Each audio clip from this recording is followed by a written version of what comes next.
Ayan yung pansit ko, oh. Niluto ko yan, ha? Huwag kayong pa-epal. Ayan, oh. Did you see that, oh? Ayan, oh.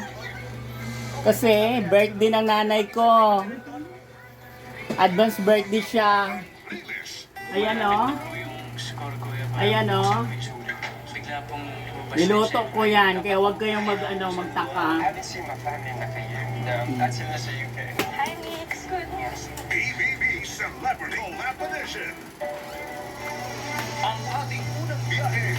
Minsan na naman po, magulang kami ng asin. Happy birthday to me.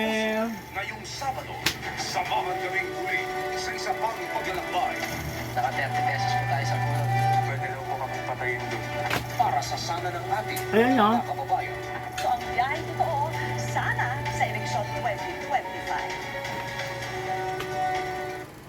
Hindi ko na binidyo kasi masikip. Walang takas sa mga tauhan ng Bureau of Immigration ang German national na 7 taon nang nagtatago rito sa Pilipinas. Ang modus umano niyang online panloloko sa Germany ay dinala pa hanggang dito sa bansa. Nakatutok si John Consulta, exclusive. Nang makalapit at makapwesto ang mga tauhan ng BI Vigilance Yung nanay Unit ko, sa panay kain, kwarto no? ng kanilang target, sinubukan nilang buksan ang pinto. Maya-maya Magpansit pa, kami. Exclusive lang sa amin. Kaya, ayun, oh. Ayan, magpansit ang chef. Pasadong pasado yun sa arestado ang DTI. target na German na 2018 pa nagtatago sa Pilipinas. Malipat-lipat siya ng tirahan ayon sa BI para makaiwas sa drug release. Right now, I'm surprised.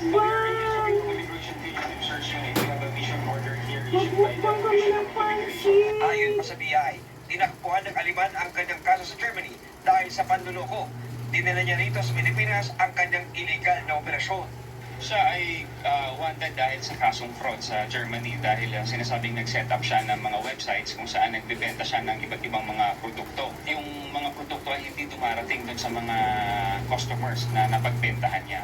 Para di mahuli, may diskarte ang Taiwan para di maputol ang kanyang online panluloko. Nag-set up siya ng kanyang workstation sa ibang lugar. Kagaya nga sa pangyayaring ito ay originally sa Laguna talaga siya nakatira. Pumupunta siya sa Pampanga para Happy doon siya mag-set up ng kanyang workstation at upang to hindi matrace ang kanyang IP address. me. Sinisiga pa namin makuha ang panig ng Taiwan na nakakulong na Ayan, sa magmumukbang kami ng sa nanay ko. lipunan.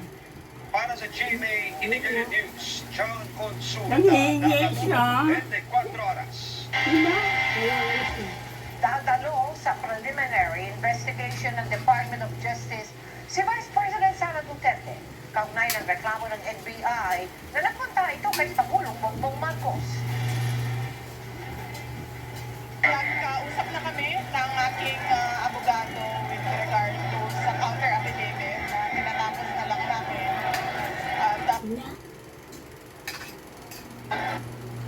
Nagugat ang reklamong inihain ng NBI sa sinabi ng Vice Presidente noong Nobyembre na may kinausap siyang tao para patayin si Pangulong Marcos, ang First Lady at House Speaker.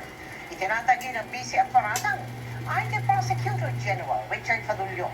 Nakaschedule ang preliminary investigation sa May 9 at May 16.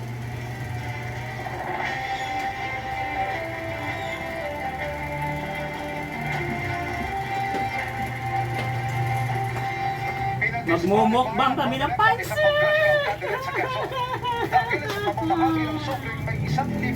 Hoy, kayo mais kayo. Exos lang to. Dahil sa issue ng residency, gayman, maaari pa rin silang umapila ayon sa Comelec. Ang mga sumunod nila. Sana yung Vice Presidente, yung ako sa Presidente. Disqualified ng Comelec Ha? First Division si Quezon 3rd District Congressional Candidate at General Yunda Mayor Mark Erwin Florido.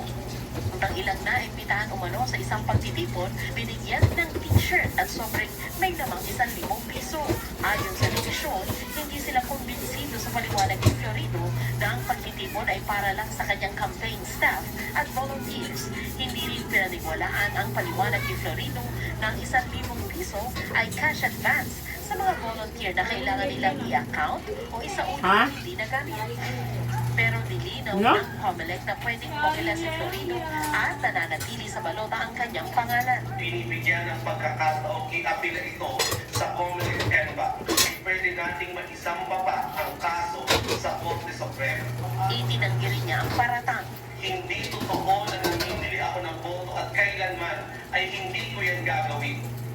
Sa iwalay na resolusyon ay kinansel ang Certificate of Candidacy o COC ni Ronald Alarcon Rodriguez na tumatakbong governor ng Camarines Sur. Kinatigan nito ang petisyon na nagsabing hindi totoo ang nakalagay sa COC ni Rodriguez na residente siya ng Palestina, Pili, Camarines Sur nang hindi bababa sa 1 taon. Paliwanag ni Rodriguez, may mga dokumento siyang nagpapatunay na sumunod siya sa residency requirement. Ay, naku, buti lang ako hindi ako tumakbo. Ang kapitanita nag-issue sa court a certificate of residency. Kaya relax lang kayo ha, mga kapwa.